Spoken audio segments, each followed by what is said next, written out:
मैं department of political science AND college की तरफ से आप सभी का अभिनंदन करती हूँ संवाद 7th कार्यक्रम में।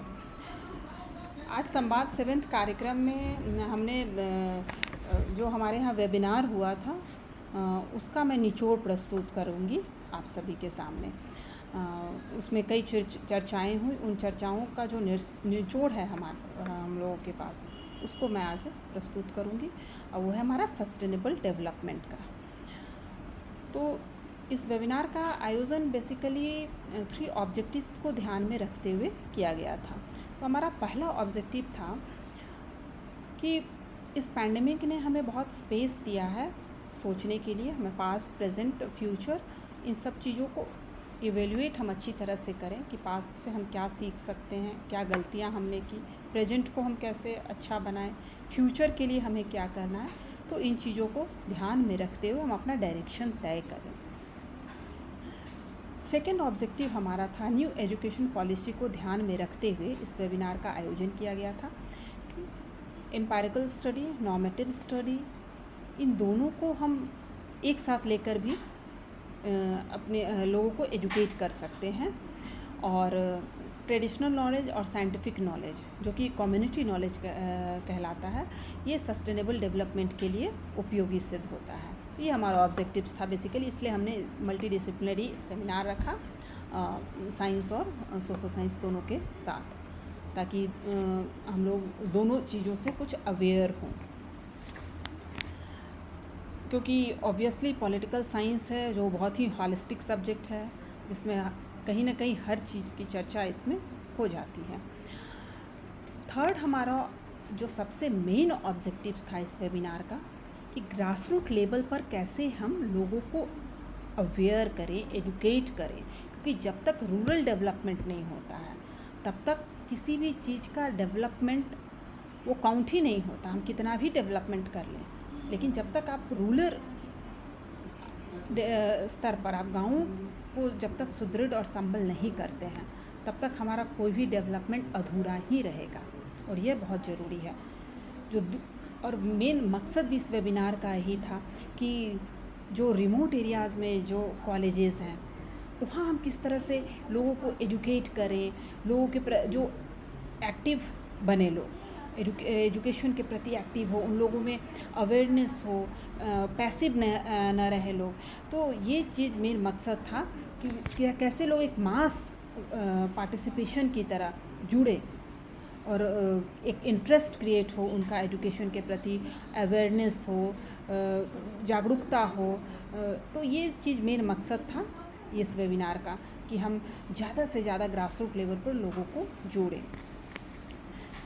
उसके बाद हम इस वेबिनार से अच्छे बहुत ही माननीय शिक्षाविदों ने काफ़ी चर्चाएं हुई सस्टेनेबल डेवलपमेंट को लेकर, सबने अपनी अपनी राय रखी। तो बेसिकली सस्टेनेबल डेवलपमेंट है क्या? डेवलपमेंट हमें किन चीज़ों को सस्टेन करके रखना है और डेवलपमेंट भी करना है, इसका हमें ज्ञान होना चाहिए। ये मल्टी डायमेंशनल एस्पेक्ट है। अब इसमें आप सोशल सस्टेनेबिलिटी भी है, पॉलिटिकल सस्टेनेबिलिटी भी, इकोनॉमिक सस्टेनेबिलिटी भी है, एनवायरमेंटल सस्टेनेबिलिटी भी है कि हम कैसे सोशल सस्टेनेबिलिटी में हमारे यहाँ बहुत सारी चीज़ें आती है। अब जेंडर इक्वलिटी है, कम्युनिटेरियन वे ऑफ लाइफ है, और कई ऐसी चीज़ें हैं, सोशल वैल्यूज़ हैं, इकोनॉमिक एथिक्स है, कैसे हम इकोनॉमिक एथिक्स को लेकर आगे बढ़ें, ब्रेड, रोटी, कपड़ा और मकान, ये कैसे सहजता से सब उपलब्ध हो लोगों में, इन चीज़ों का हमें ज्ञान होना चाहिए। ये इकोनॉमिक एथिक्स है। पॉलिटिकल सस्टेनेबिलिटी, गुड गवर्नेंस, ये इंडियन कल्चर का एक पार्ट एंड पार्सल है, गुड गवर्नेंस। उसके बाद इन्वायरमेंटल सस्टेनेबिलिटी बहुत ज़रूरी है। नेचर फ्रेंडली हम कैसे बने, नेचुरल रिसोर्सेज को हम कैसे सस्टेन करके रखें, कितना ज़रूरी है आज नेचुरल रिसोर्सेज को सस्टेन करके रखना। यह किसके लिए हमें रखना, आने वाली पीढ़ी के लिए हमें बचा कर रखना है। तो फ्यूचर जनरेशन के लिए चीज़ों को सस्टेन करके रखना, ये आज इन सब चीज़ों का हमें ज्ञान होना चाहिए। छोटी छोटी मैं एग्जांपल देती हूँ। आप क्लासरूम से निकलते हैं, बिजली जलता है, बिजली आपकी लाइट जल रही है, पानी खुला हुआ है, लेकिन हमारे में इतना सिविक सेंस नहीं होता कि हम अगर निकले तो उसको बंद कर कर निकलें। इन चीज़ों की कमी है।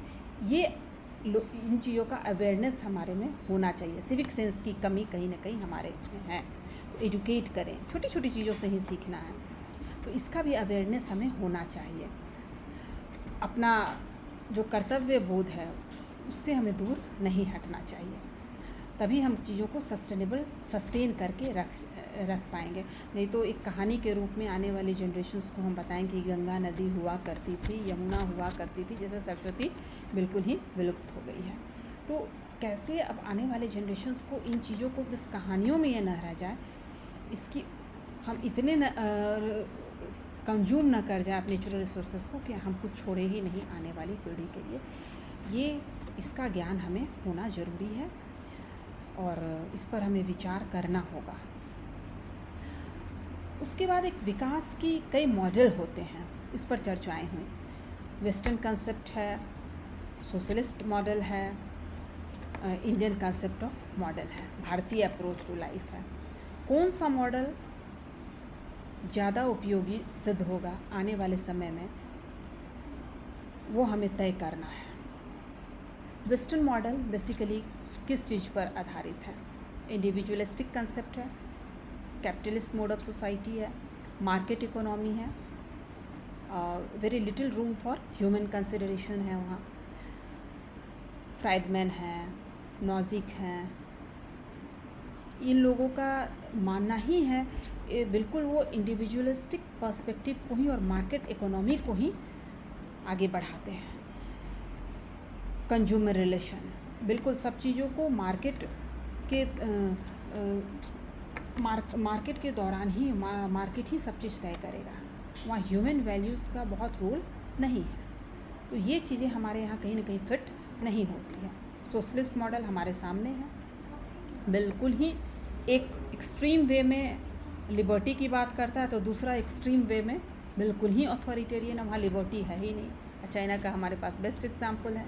चाइना का क्या रोल है, वहाँ नीति ही नहीं है, एथिक्स नहीं है। तो ये दोनों मॉडल हमारे लिए फिट नहीं है। इंडियन कंसेप्ट का मॉडल क्या है? देखिए, इंडियन कंसेप्ट का जो मॉडल है उस एंशियंट टाइम से ही हमारे यहाँ सस्टेनेबल डेवलपमेंट की बात तो आज हो रही है, लेकिन हमारे यहाँ सस्टेनेबल डेवलपमेंट की बात सदियों से होती आ रही है। हम नेचर फ्रेंडली रहे हैं, हमारे यहाँ नेचर वर्शिप का कंसेप्ट है। हमने चींटी को भी खाना खिलाने का हमारे यहाँ कंसेप्ट है, हमने चींटी को भी खाना खिलाया है, उसको भी खाना देने की हमारे यहाँ परंपरा है। ये परंपरा ही हमारे एक डायरेक्शन तय करती है कि हमारा अप्रोच क्या है, कितना वाइडर पर्सपेक्टिव में हम चीज़ों को सोचते हैं। एनिमल वर्शिप हमारे यहाँ अपना था, plant worship, people, banyan tree, बरगद, ये सब तो हमारे यहाँ हम लोग इसको वर्शिप करते हैं। सूर्य की उपासना करना, तो ये सब तो हमारे कल्चर का पार्ट एंड पार्सल है। तो हम नेचर फ्रेंडली हैं ही, हम तो सस्टेन कर ये हमारे कल्चरल हेरिटेज का पार्ट एंड पार्सल है कि हम नेचर फ्रेंडली शुरू से रहे हैं। तो हमारे यहाँ ना कैपिटलिस्ट मॉडल सूट कर रहा है, ना सोशलिस्ट मॉडल सूट करता है। हमारे यहाँ भारतीय अप्रोच टू लाइफ है, ये सबसे सूटेबल व्यवस्था है, जहाँ सस्टेनेबल डेवलपमेंट की भी बात की गई है। आज हम गौर करें कि अंटार्कटिका पर बर्फ़ पिघल रहा है, ओजोन डिप्लेशन की बात करते हैं, ग्रीन हाउस गैस इफेक्ट की बात करते हैं, इन सब चीज़ों की चर्चा हो रही है। लेकिन ये चर्चाएं तो भारत ने तो नेचर फ्रेंडली ही उसका शुरू से अप्रोच रहा है। तो इसलिए ये हमारी संस्कृति का ही पार्ट एंड पार्सल है। तो जो डेवलपमेंट का जो हमारे यहाँ मॉडल है वो इंटीग्रेटेड मॉडल की हम बात करते हैं। अब जैसे दीनदयाल उपाध्याय जी का भी कंसेप्ट है, इंटीग्रल ह्यूमनिज्म की बात करते हैं।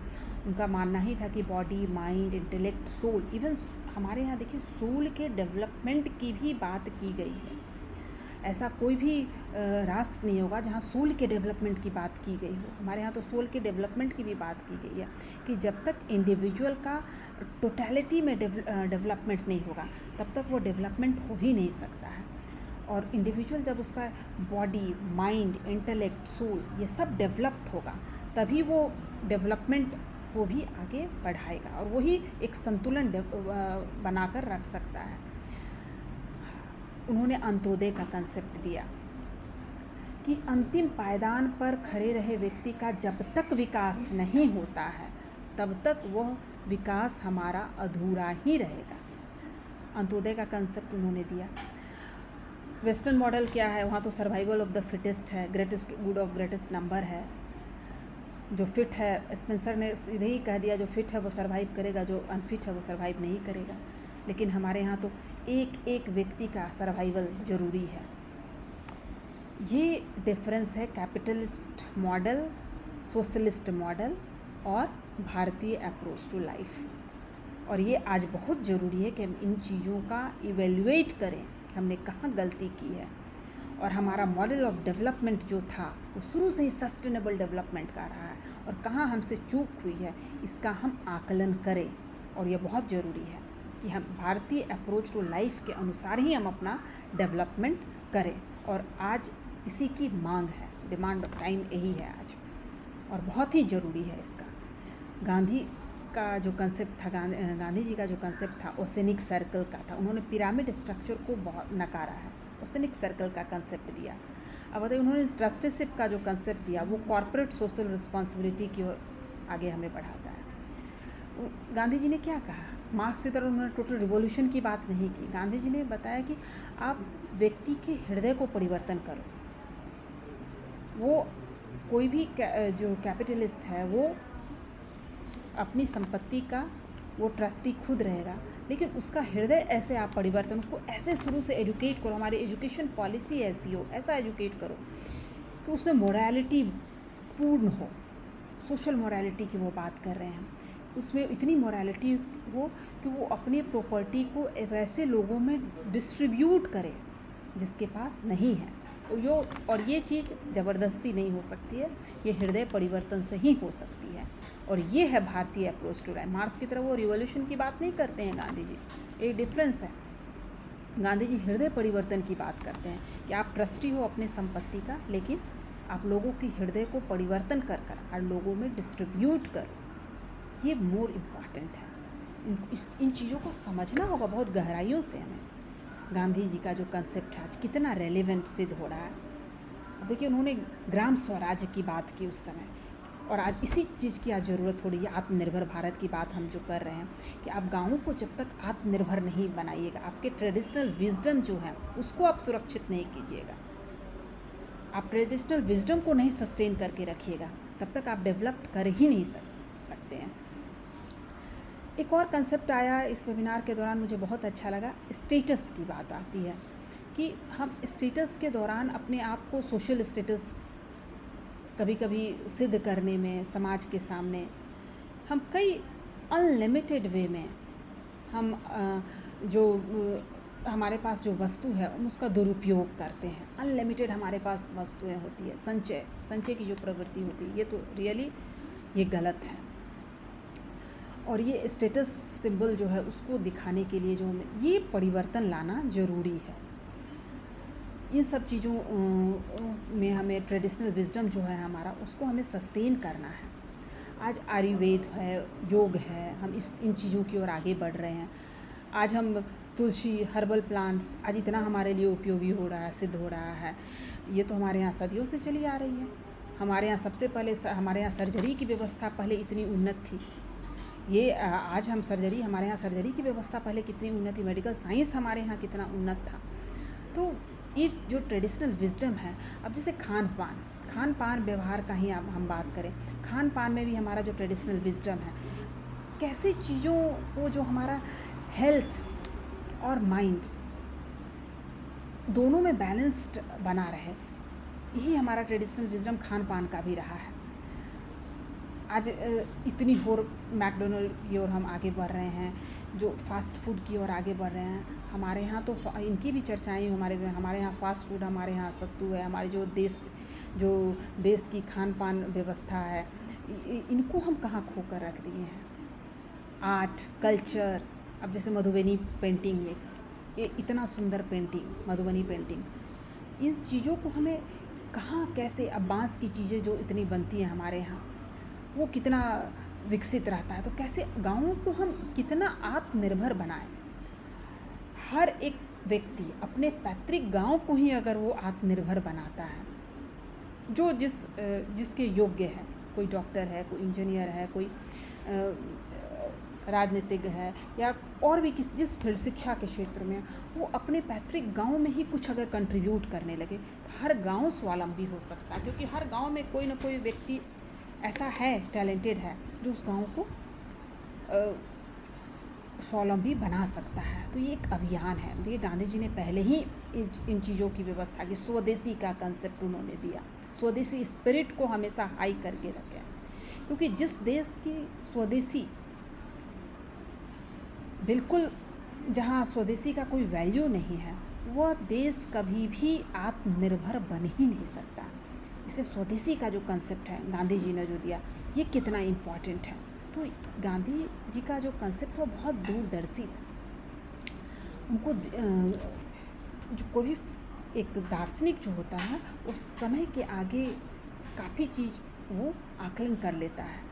तो कैसे सस्टेन करना है इन चीज़ों को, गांधी जी के पास इनका ज्ञान था, इसलिए गांधी जी गाँवों को स्वावलंबी बनाने की हमेशा बात करते थे। तो आप रूरल डेवलपमेंट मोस्ट इम्पॉर्टेंट है आज के संदर्भ में। कैसे हम गाँवों को विकसित करें, गाँव को स्वावलंबी बनाएं, इन चीज़ों पर आज ध्यान देना ज़रूरी है। ट्रेडिशनल विजडम को हम अपना बचाएं, कैसे जो विलुप्त हो रही है जो संस्कृति, उनको बचा के रखना है हमें। खान पान, व्यवहार, सोशल बिहेवियर, ये सब जो हमारे, इन सब चीज़ों की जो हमारी ट्रेडिशनल विजडम है, इन सब को बचाना आज बहुत ज़रूरी हो गया है। तो इन चीज़ों की चर्चाएं हुई वेबिनार में, और गवर्नमेंट्स के भी कई इनिशिएटिव्स लिए जा रहे हैं सस्टेनेबल डेवलपमेंट को लेकर, जो कि बहुत ज़रूरी है अब जानना हम लोगों के प्रति, ताकि लोग अवेयर हों इन चीज़ों के लिए। अब जैसे रिन्यूएबल एनर्जी के क्षेत्र में ही कई ऐसे स्टेप लिए जा रहे हैं जो गवर्नमेंट के लिए काफ़ी उपयोगी सिद्ध हुए हैं। वर्ल्ड कम्युनिटी में भी अब जागरूकता आई है, जैसे कई कॉन्फ्रेंसेस हुए हैं। अब स्टॉकहोम कॉन्फ्रेंस 1972 में हुआ, जो फर्स्ट स्टेप था टुवर्ड्स इन्वायरमेंटल कंसर्न्स को लेकर था, ये हमारा ग्लोबल एजेंडा था। अर्थ समिट हुआ 1992 में, ये रियो डी जेनेरो में हुआ, एजेंडा 21 आया। क्योटो प्रोटोकॉल हुआ, वर्ल्ड हेरिटेज कन्वेंशन हुआ 1972 में, कन्वेंशन ऑन बायोलॉजिकल डाइवर्सिटी 1992 में, ग्लोबल टाइगर फोरम 1993 में, सस्टेनेबल डेवलपमेंट गोल्स यूएनओ के द्वारा तय किए गए, टारगेट दिए गए। तो कुछ चीज़ें हैं जो इसको अब वर्ल्ड कम्युनिटी में भी अब काफ़ी जागरूकता आई है, लेकिन हमारे यहाँ जिन चीज़ों के लिए आज जागरूकता आई है, हमारे यहाँ ये सदियों से थी। हम तो सदियों से नेचर फ्रेंडली हुए हैं। गवर्नमेंट्स के कुछ प्लान है जिसको जानना हमें ज़रूरी है। किस तरह से गवर्नमेंट भी रिन्यूएबल एनर्जी के क्षेत्र में आगे बढ़ रही है, क्योंकि नेचुरल रिसोर्सेज को आज उसका कंजम्पशन कम करना बहुत ज़रूरी है, क्योंकि अगर हम इसको यूं ही कंज्यूम करते जाएंगे तो फ्यूचर जनरेशन के लिए हम कुछ बचा नहीं पाएंगे। तो देखिए, 2022 तक गवर्नमेंट ऑफ इंडिया का टारगेट है 175 गीगावाट रिन्यूएबल एनर्जी इंस्टॉल करने का। It targets to generate 60% electricity from renewable sources by 2030। Renewable energy include hydro electric power, solar, wind energy और biomass. If we talk about Bihar state, the potential for wind energy is very less, but we have got enough potential for solar, hydro and biomass. तो बिहार का जो target है वो 3 gigawatt renewable project पर है। Solar के development में बिहार के कई स्कीम चल रही हैं। रिसेंटली बिहार गवर्नमेंट का जल जीवन हरियाली अभियान है, in view to protect environment and to link development activities with green technology. तो installation of solar plant on the government building is also on the agenda of जल जीवन हरियाली. Installation of rooftop solar plant on private residential building in which 65% subsidy is being provided by government. अब सिक्किम को जैसे organic state घोषित किया गया, उस तरह से अब लद्दाख को भी कार्बन न्यूट्रल स्टेट घोषित करने की बात की जा रही है। फिर सेंट्रल गवर्नमेंट का स्कीम है सोलर सिटी मिशन बनाने का, तो हर स्टेट अपने यहाँ एक सिटी को नॉमिनेट करेगा जो बेसिकली टूरिस्ट प्लेस को लेकर। तो बिहार में गया प्रपोज्ड है। तो इस तरह से हाइड्रो इलेक्ट्रिक के फील्ड में 11 छोटी परियोजनाएं अंडर कंस्ट्रक्शन में हैं। 2 बड़ी परियोजनाएं, एक कोसी नदी पर और दूसरा सुपौल जिले के डागमारा नामक जगह पर 130 मेगावाट क्षमता के, तथा सासाराम जिले के इंद्रपुरी में सोन नदी पर 119 मेगावाट क्षमता के पनबिजली परियोजनाएं प्रस्तावित हैं। देखिए, कुछ एग्जाम्पल्स जो होती है वो इंस्पायरिंग होती है, इसको जानना भी चाहिए ताकि लोग इसके प्रति जागरूक रहें। तो देखिए, राजस्थान के पिपलांत्री गांव में बेटी के जन्म पर 111 पौधे लगाए जाते हैं। वेरी इंस्पायरिंग, लोग इससे काफ़ी प्रभावित होंगे। उसके बाद ये देखिए, the world famous river island and seat of Vaishnavite culture है Majuli district will soon become the India's first even carbon neutral district by 2020। बहुत बड़ा अचीवमेंट है। लद्दाख तो कार्बन न्यूट्रल उसको घोषित किया ही गया, और मागुली डिस्ट्रिक्ट भी है जिसको कि कार्बन न्यूट्रल स्टेट घोषित किया जाएगा। तो कार्बन न्यूट्रलिटी बेसिकली क्या होता है? तो carbon neutrality means having a balance between emitting carbon and absorbing it from the atmosphere in carbon sinks.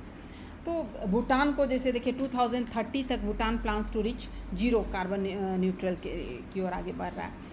इस तरह से प्रकृति के प्रति हमारी कितनी सतर्कता है ये जानना आज ज़रूरी है, और हर व्यक्ति को, एवरी इंडिविजुअल, उसको इसका ज्ञान होना चाहिए कि हमें कैसे अपने नेचुरल रिसोर्सेज को सुरक्षित रखना है, किसके लिए रखना है सुरक्षित, सस्टेन किसके लिए करना है, आने वाले जनरेशन के लिए। Social culture, social values, economic culture, economic ethics, इन सब को आने वाले जनरेशन्स के लिए हमें सुरक्षित रखना है।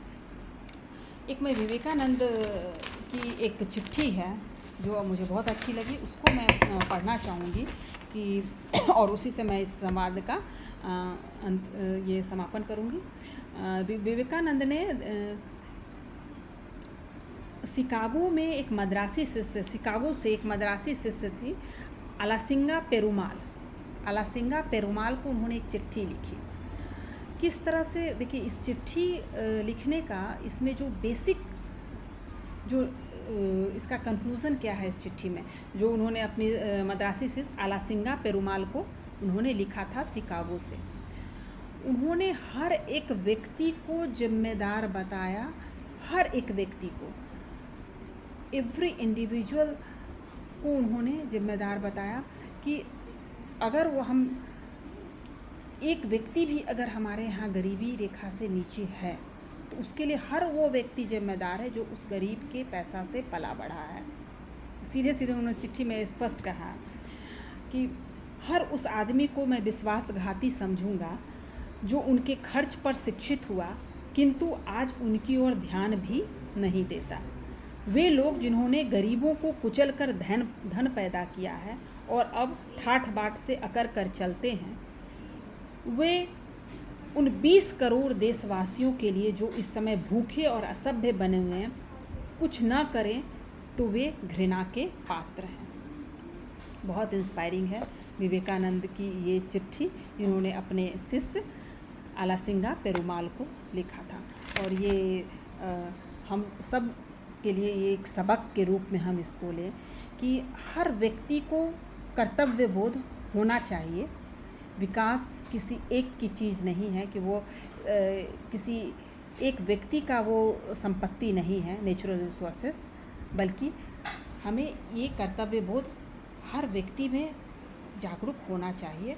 और गांधी जी का चाहे वो सर्वोदय का कॉन्सेप्ट हो, दीनदयाल का अंत्योदय का कॉन्सेप्ट हो, इसको आगे ले जाने का कर्तव्य बोध हम सभी में जागृत होना चाहिए। बहुत बहुत धन्यवाद।